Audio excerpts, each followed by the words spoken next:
Hello there. You are listening to Revenue Insights. Today, I have not one, but two guests, Carlos Nouche and Lisa Schnare, who both host the B2B Revenue Executive Experience podcast. And combined between the two of them, thanks to my research, they've got nearly half a century of experience together in B2B sales. Warm welcome to you both. And we're here to tell the tale. Thanks, Lee. What can you learn from 50 years worth of B2B sales? Well, if you could summarize that down, perhaps between the two of you, in terms of your stories and kind of how you got to where you are today. I'll start. Born and raised in Halifax, Nova Scotia on the east coast of Canada. Definitely did not think I would end up in B2B sales or sales training, sales methodologies. But I went to business school. My first job out of school was enterprise rent-a-car, for all of those out there who have also been through the management trainee program, erasers for life. And so I had to sell the insurance that nobody actually needs. And so that was my first kind of foray into sales. And then after that job, I learned a lot, did great there, and took my first job as an SDR at a tech company, up and coming software company, and then caught the startup bug. The company I was working with called Radian 6 was acquired by Salesforce 2 weeks after I started. And so went through that roller coaster ride, which was really fun. And yeah, definitely just decided, okay, the startup life is for me. So I joined a number of startups and built their SDR teams from the ground up. And then ultimately in 2020, when, there wasn't enough craziness going on in the world, I decided to start my own consulting company where I help other companies with their SDR functions, sales functions, operations functions, enablement, and ultimately training. So in May of 2021, I joined ValueSelling. I was trained in the methodology in 2018, totally fell in love with it.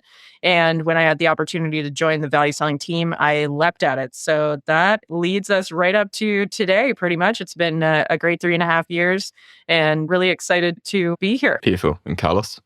My story's not as good. I was born a poor Latin kid out of New York City, the child of two immigrants. And that's about as far as I'll go into that part of it. I started out my career, and for those who'll be surprised to know, actually in accounting. And I quickly learned that, creativity in accounting equals fraud. So I got into accounting software, and I spent almost 20 years in the technology space where I eventually became a worldwide VP of sales and service. And I've had different roles along the way. I did pre-sales when I started out and shifted over. And it gave me great experience and exposure selling technology, all sorts of industries. And about 15 years ago, I was going to take a break and I decided to join these Chimokes selling this value selling framework. And honestly, I was just going to do it for a year and then go back to being a VP or something else somewhere else. And I found out, A, it's a lot more rewarding than I ever expected. And two, it's a lot harder than I ever expected. And owning my own business and, working with different companies, me and Lisa, I think, love the fact that we get to work with different organizations, try to help them scale, advance, and make positive changes and impact individuals, and then, move on to the next one. And it keeps me on my toes. I think it keeps me young. What I love from both of you is the really the breadth of experience that you have, particularly with, I'm sure, the kind of clients that you're working with now. And so I want to, as we start to get into things, probably from a fairly high level. And I'm interested to know, because I know that you work with B2B sales teams across different industries and verticals and so on. What would you say what the state of B2B sales is currently? So it depends on the industry. I've got some industries that I'm working with that are flourishing during this time, but well-funded, well in their growth strategy, and it's just go, go, go. And some of their challenges are actually more around scaling, hiring, and finding the right people and being able to enter new markets. So there is still some of that. I know most listeners here might be surprised to hear that. There is still some of that. I personally would say, though, that of course we're still in that state of uncertainty in a lot of industries where we just don't quite know what the economy is going to do. There's still some companies that are going through their, I'll call it right sizing, but there are layoffs and things like that, which is unfortunate, but the job market is still pretty strong as well. So I think B2B sales right now is evolving. There's a thirst for human connection. At the same time, there's also an interest in being able to do your own research and understand for yourself as a buyer what you can find out without having to talk to a salesperson. So I think that that's created a little bit of an interesting flux where, of course, we've got a lot of things changing with the rise of machine learning and AI and what that's going to help us do, how it's going to help us be more productive in sales.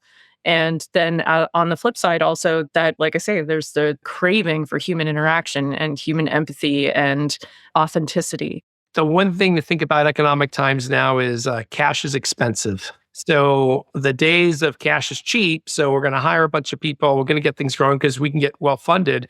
Now you got organizations and you got VCs going, hey, you got to tighten your belt. There's no more new cash coming next month, next year. And you got to make do with what you got. And that's why I think you see some layoffs in some organizations staying steady, and other organizations growing and taking advantage of the talent pool that's out there. What I would say to folks that are in this industry is, in some ways, we're flashing ahead with AI and other technologies. In other ways, the good old days of prospecting, getting to know your customers, connecting with individuals is still super strong. So if you have those skills, you're in high demand. Both beautiful summaries. And I also feel like there's a lot that we could dig into. So I'm going to pick the little snippet there that really stood out to me, Lisa. You mentioned the thirst for human connection, which I think probably resonated with me, certainly from my experience as well, and from what I'm seeing from the market. And that's very much in a SaaS side at the minute. And interested to get kind of your perspective then, and perhaps elaborate on what you mean by kind of that thirst for human connection. Is that coming from the buyer? And what are you seeing in your experience with relation to that? Very much so coming from the buyer. I would say there's still some fear, maybe a bit of disdain for like AI and technology and chatbots, and prospecting in particular being a big part of my background, it seems has completely exhausted our markets, our buyers by, poorly automating a lot of outreach. And I think buyers are sick of it and they're not responding to it. And that part of things is getting harder and harder to be successful with, which in a way makes my heart happy because I think it is really important to have calling as a big part of your strategy. And it is a challenge for teams. And I won't actually, listeners, I'm not going to throw a generation under the bus. I'll say a lot of people are hesitant to get on the phones and they feel like they're interrupting people's days and that what they have to say has no value. And I think having trained so many teams that are on those front lines trying to open those doors, it's so important to be authentic and genuine and passionate about what you're selling. And it comes across. If you are not interested in what you're selling, if you don't believe in it, if you're not interested in making the calls, I will tell you they can tell immediately. And I, as someone who receives a lot of cold calls and analyzes them, because this is what I do for a living, I hear it in people's voices. And so, I really think we need to get back to an attitude around, I'm just having a conversation with someone. And if I learn something new, I'm winning. It doesn't mean I have to book the meeting. I don't have to book the demo. If I learn a new piece of information, I'm winning. And if you take the pressure off of that and just have a conversation with another interesting human, you're going to be so shocked at how quickly your anxiety goes down, your authenticity shines through, and people respond to that. I just did a training a few weeks ago, actually, in Texas with a company that sells into the construction industry. And you think about calling blue collar workers, like these people are very relationship oriented and they are often very referral oriented. And so if you're not authentic in that call, they're not interested. They think you're slimy. They think you're scamming them. They think the good old snake oil salesman reputation shines through. Where if you come across as like, I just want to tell you about something that I know can make your business better because it does for our customers. Do you have 5 minutes? And like, instead of relying on these scripts and these complicated like sales tactics and strategies, like be yourself, be interested in what you're selling. And it's just, I think, I mean, I don't know if I truly answered your question, Lee, but like, it definitely is something that I'm hearing from multiple buyers as well, is like, show me you know me, show me you're interested in what you're doing, show me you know something about my business, show me something of value. Don't just ask for time. Don't check in or follow up. There's no value in that, so it's coming across now that we just need to go back to being people who are interested and genuinely curious about the people we're calling. this has come up a few times with a lot of folks that I've spoken to, and in a way, as someone coming from a younger generation, let's say, it's actually refreshing for me to hear it as well, moving away from just the high activity, cash is cheap, let's just churn through it as quick as we can. It's refreshing to go back to the point of, you want people to be passionate about it. And Carlos, I'm interested to get your perspective on this, because when we talk about it, it's like, oh, well, it just makes sense, get reps excited about what they are selling and curious about the people that they are speaking to. But in certainly my experience, that's easier said than done. And for folks that are listening to this, perhaps they're in managerial positions or leadership positions, it's like, actually, I've got a team right now that's morale is quite low. Confidence has been taking a bit of a beating because they have been following that old cool script and it's not working like it used to. Why is it not working? And so to those folks, how are you approaching getting sellers back on board and getting that fire back, that passion back, and so that they are treating the people that they're speaking to as humans as opposed to contacts? First off, I think it starts with mindset, right? So we talk a lot about your mindset going into your prospecting. So before we talk about who we're selling to and understanding them, hey, are you in the right mindset? So many times, you pick up a phone call, which you didn't want to, and the voice on the other line's like, hello, Lee? Is this Lee? Really? You called me. I'm like, does this ever work? So you got to go in with the right mindset. And like Lisa mentioned it, hey, are you calling someone to sell them? Are you calling someone to get a lead? Or are you calling someone to help them? I mean, traditionally, sales was really a profession about helping others make a buying decision. And I think that's what you need to go back to versus, hey, I'm a sales rep and I'm trying to bamboozle you into buying my product, whatever that might be. So mindset's kind of important. And the second thing is really think about who you're calling. Can you organize your data in a way? And can you really think about the persona and industry you're calling into? And, do you understand what they're going through? If you're trying to help them, do you understand what their problems might be that you're trying to help them with? So now, whether it's your emails or your phone calls or your social outreach is around helping that persona with those types of problems in the industry that they're having today, you might get a much better connection rate than just trying to bamboozle them with your message, right? And get in the right mindset, do your research. And the last part I'll throw into the mix to try to think about your intent to call them to be about providing something of value, not about you getting something. Now, I don't know why, but this year seems to be the year of LinkedIn outreach of, hey, Lee, I saw your profile is super interesting. I really love to connect with you and grow my network. You're like, all right, fine. And within 5 minutes, you get the, hey, Lee, when can I call you to pitch you about our office cleaning services or our accounting services or our financial planning services? And you're like, dude, I thought you found me interesting. What the hell? And we all call it that connect and pitch. And I mean, you totally lose credibility in doing so. And it's made connecting with folks over in LinkedIn even more cautious now. Like, oh, someone's just trying to sell me something. I know it's just a pitch coming out. They're not trying to build their network and learn from others. They're trying to just pitch me something. And this is just another way to do it.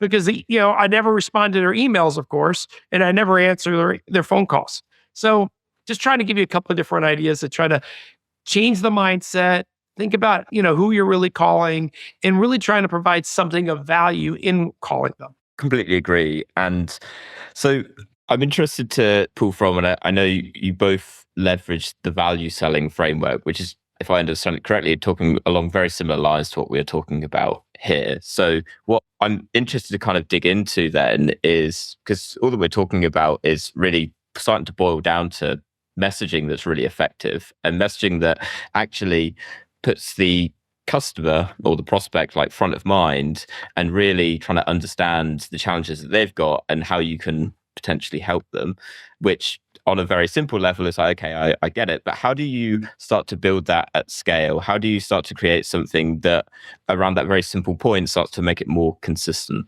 The beauty of the value selling framework is that it is simple. It fits on one page. It's very customer oriented. We are taking people back to the basics of really good selling, which is actually not pitching our product, our features, our functionality. It's understanding our prospects and understanding their businesses and how they work. And by using compelling questions, So instead of, okay, I'm going to come in and talk to you about the weather and then ask you about your family and then be like, okay, I'll pitch you on all of our features and functionality and everything I can do for you. How about I understand what your goals are? And if I can connect to those goals and helping you to achieve them faster, better, smarter, then I'm going to be much more valuable to you than some problem that just needs fixing and it might go years without being fixed. So when I was first trained in value selling, it was transformational for the business I was in because we were very much a nice to have. We had a cool, sexy product. Everybody liked seeing the demo, and we leaned on that. And we ended up with, I had a fantastically successful SDR team because everybody wanted to see the demo, so they could book meetings like nobody's business. But then when it came to converting those into sales, it was like, well, we can't justify the spend. We can't justify this. It's cool, but like we can't justify it. So when we went through value selling, we realized we were not asking the right questions. We were not asking enough questions. And we were very much getting the happy ears syndrome that salespeople get in their sales cycles, where it's like, oh, everybody thinks it's cool. That means they want to buy. No. So what's really cool about the framework is that, it's called value selling, but it's actually a cross-functional conversation framework. It's a way for you to ask questions to uncover another person's true motivation.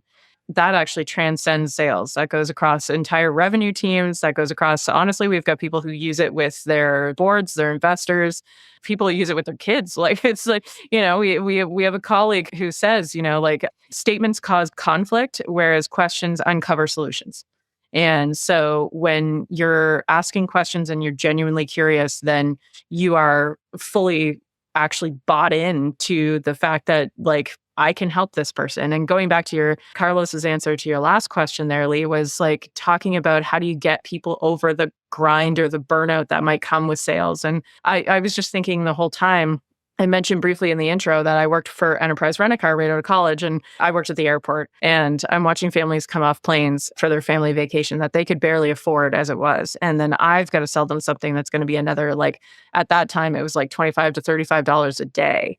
And so that's a significant amount when people are really strapped for cash. And all of my colleagues fell back on the fear sale. Like, oh, but if something happens and you have to put it through your insurance, how long is it going to take you to get paid for that? And you're going to have to pay us up front and blah, blah, blah. So they were totally fear selling. I actually looked at it another way. I looked at it as you're putting your signature on a legal document. If I don't explain this document to you and God forbid something happens, then I didn't do my job. And I didn't tell you all of your options. So I very much take the approach of, like, this is an education to a solution that you might not know exists. And if you don't want it, that's totally fine. Sign off on the line. But I need to educate you on everything that's possible. And that's how I've approached sales ever since, is I'm telling you about a solution that could really help you or, save you a lot of heartache, headache. And if you're not interested, that's fine. We'll part ways, friends, agree to disagree. And if it's something that resonates with you and is going to help you hit your goals, then great. Let's talk about how we can work together. So Carlos, jump in here, because like the value selling framework is honestly based on 5 elements. It's understanding business objectives, business issues, problems, solutions, value, power, and plan.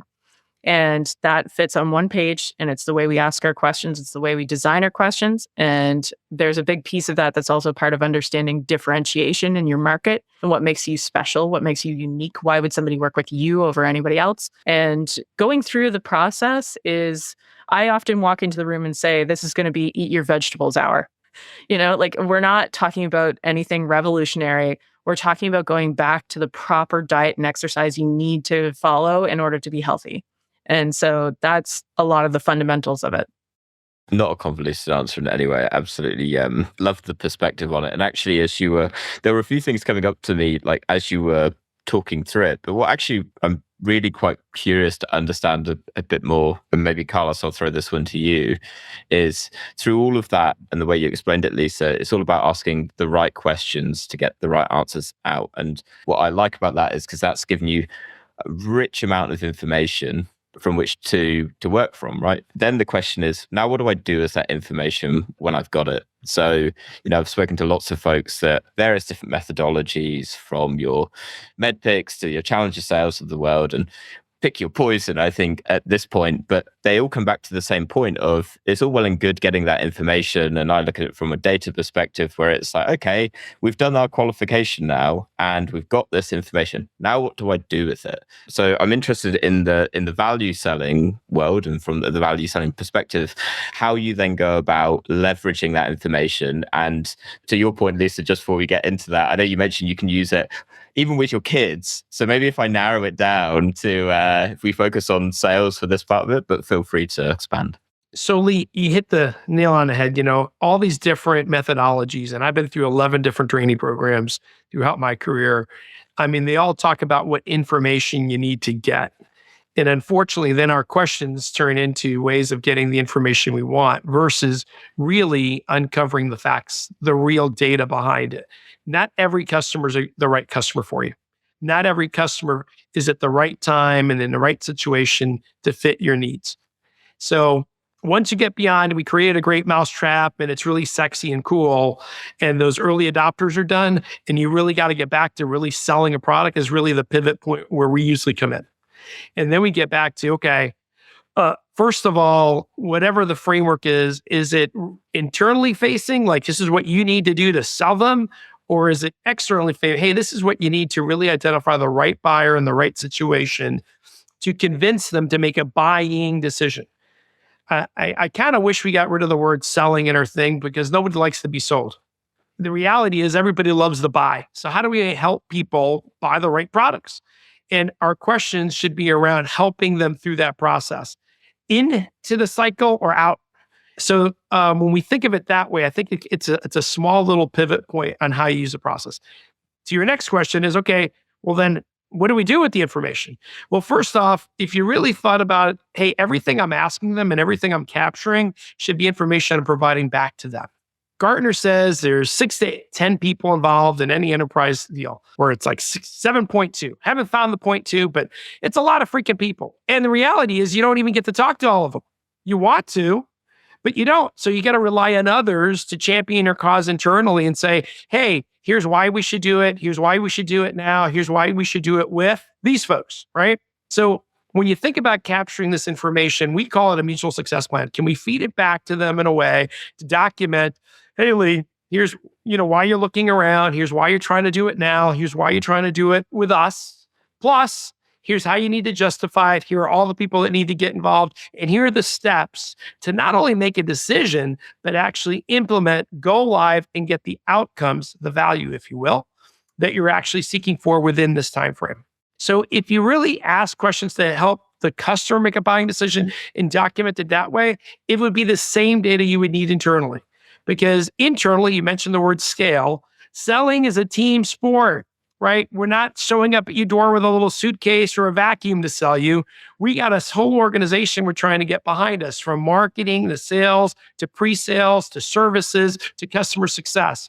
Now, think about it. If we really capture the data for the buyer, we could turn it around. Marketing, would you love to know why this customer bought from us originally? Why they selected us and the outcomes they were seeking? Hey, services. Hey, here's the timing of when they want these outcomes to occur, not just go live, right? They don't pour champagne over their heads when they sign the big contract. They also don't normally pour champagne over their heads just for going live. They got to be using the technology or services that you really rolled out.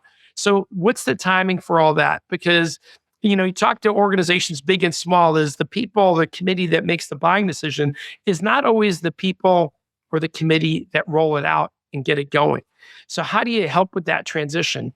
It's the same data at the end of the day. So Lee, you asked, what do you do with this? You do a lot with it. First of all, you help the buyer make a buying decision. You keep them on track. And secondly, you share it across your entire organization so that we're all on the same page, all with a guided missile, not just to get revenue, but to get the outcomes the customer wants. That's how you get that renewal to happen and the expansion at the end of the day. I've got a very pointed question, but I'm really interested to hear your response. How do you then measure the impact of the framework once you've gone into a client, you've implemented it? How exactly would you go about measuring it and understanding the impact that it's had on the organization? So we do something crazy. We actually use our framework to sell our framework. I know, it's nutty. But I can't tell you how many times you go, Carlos, we selected you guys because you're one of the few people that actually use your actual framework to sell it.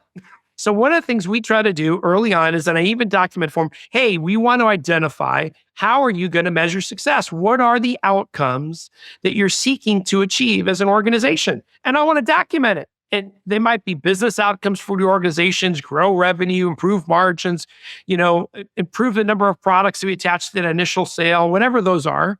But they also might be personal outcomes. Hey, Carlos, I really want this to be a huge success story for me. I want this to help me pivot my career to the next job, whether it be internally, externally.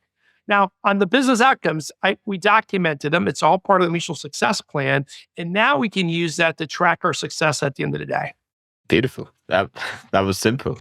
I want to move us into a slightly different gear in terms of something that I think, Lisa, you've mentioned it a couple of times already today, but what I've kind of noted down as we've been talking when we talk about like value selling is this idea of being simple and easy to use and also kind of, for want of a better word, going back to basics in a way of treating selling as like a human-to-human experience.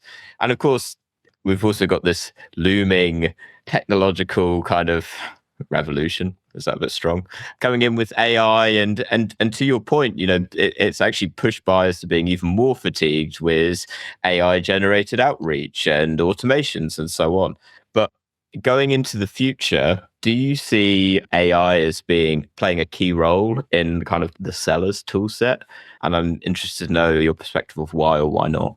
I like the perspective that AI could actually make us more productive as humans. So there's a certain amount of manual work that goes into particularly prospecting, also sales. But when you think about the research we need to do on people in order to have personalization at scale or customization at scale, the understanding of roles. So a lot of people that come into their first sales jobs are more junior. They don't necessarily understand fully how like their prospects' businesses work. And now you can actually just go on ChatGPT and say, tell me about the responsibilities, the role and responsibilities and reporting structure of a project manager in the software industry, and put it in a tone that's office casual. And then it will spit that information right back out at you. So you can be so much more educated about your prospects in a faster way than ever before. And as Carlos was mentioning when we were talking about like scaling prospecting across like role and industry, understanding our buyers and understanding their language, I think there's an opportunity here for us to do that. And then there is a certain amount of automation that's going to help us with our sales process. There's going to also be like a certain amount that buyers want, like we've been talking about this most of the podcast for like the opposite side of things, like that they want the human connection.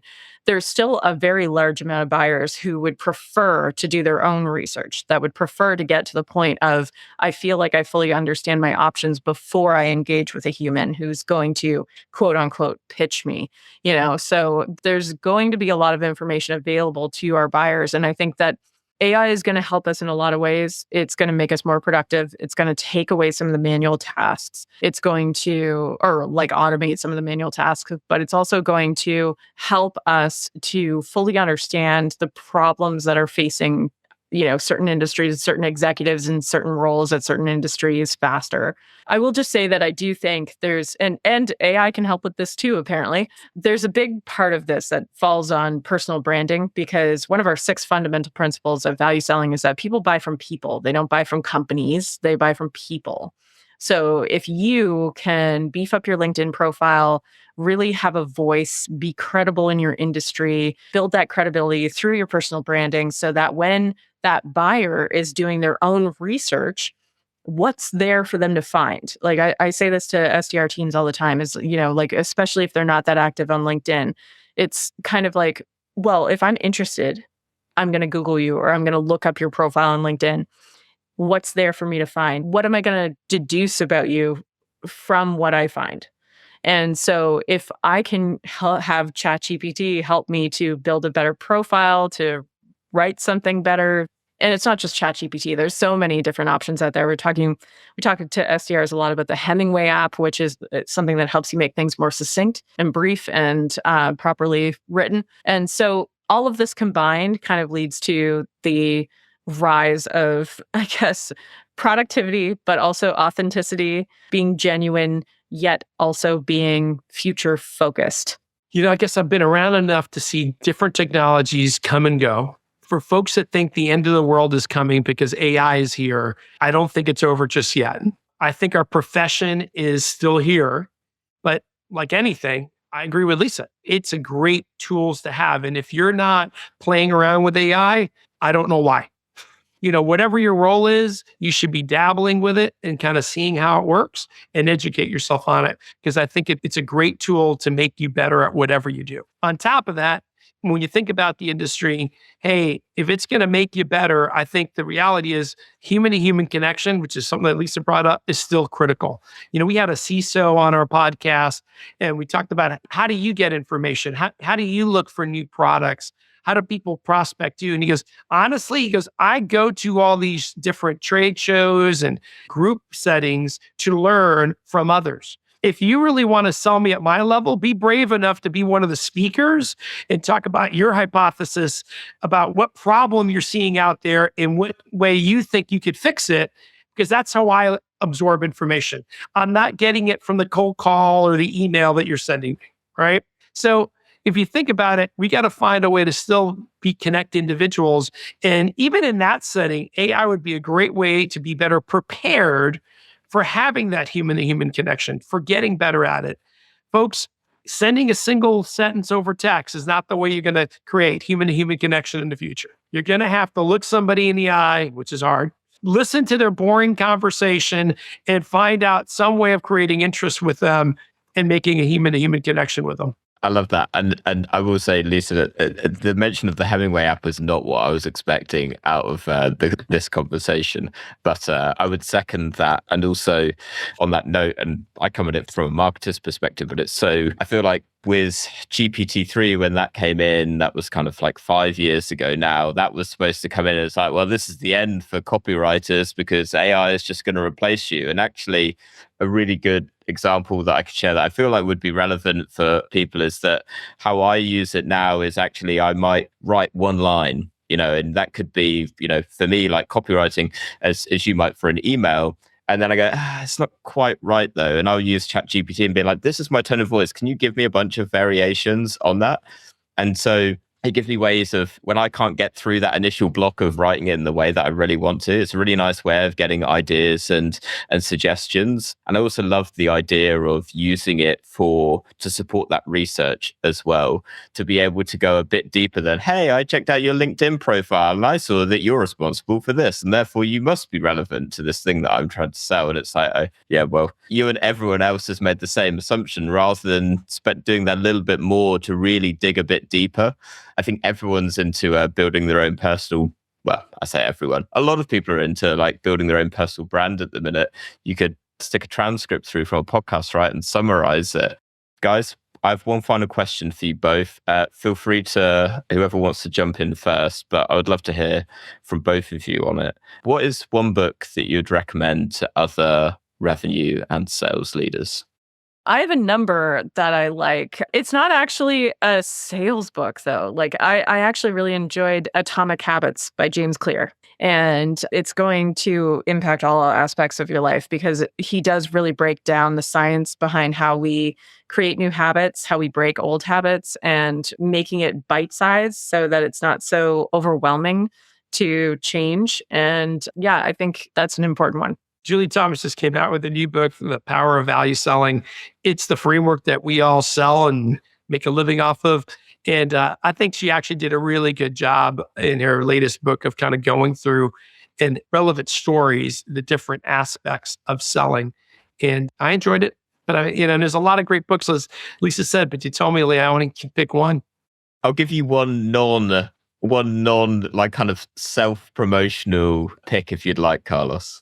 It doesn't have to be a sales book. It could be a fictional book. There's one that I'm listening to now, but I'll pick one that I listened to before that I really liked, and that was Grit.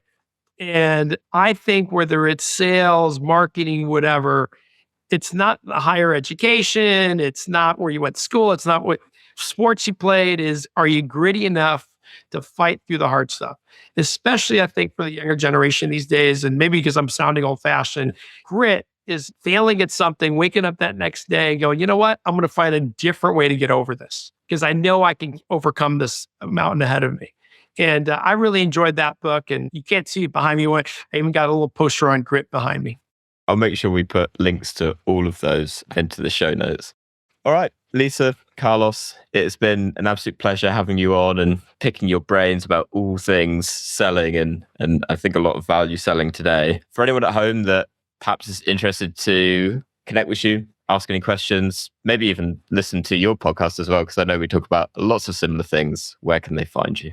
Well, my preferred method is definitely LinkedIn. Please write me a note and say that you at least listen to this podcast or listen to one of our podcasts, because I'm a big believer in the note makes the connection. And our podcast that Carlos and I co-host, as Lee alluded to, is called the B2B Revenue Executive Experience. You can find it anywhere you listen to podcasts, YouTube, Spotify, iTunes, or you can go to our website at www.b2brevexec.com.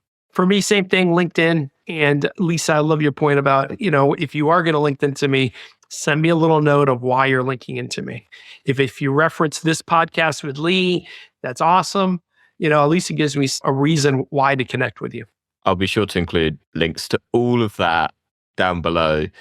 So to everyone listening, you can find Lisa and Carlos and say hi from me. All right, guys. Thank you so much again. And to everyone that's listened this week, thank you so much. We'll catch you soon. Thanks, Lee. Really appreciate it. Thanks.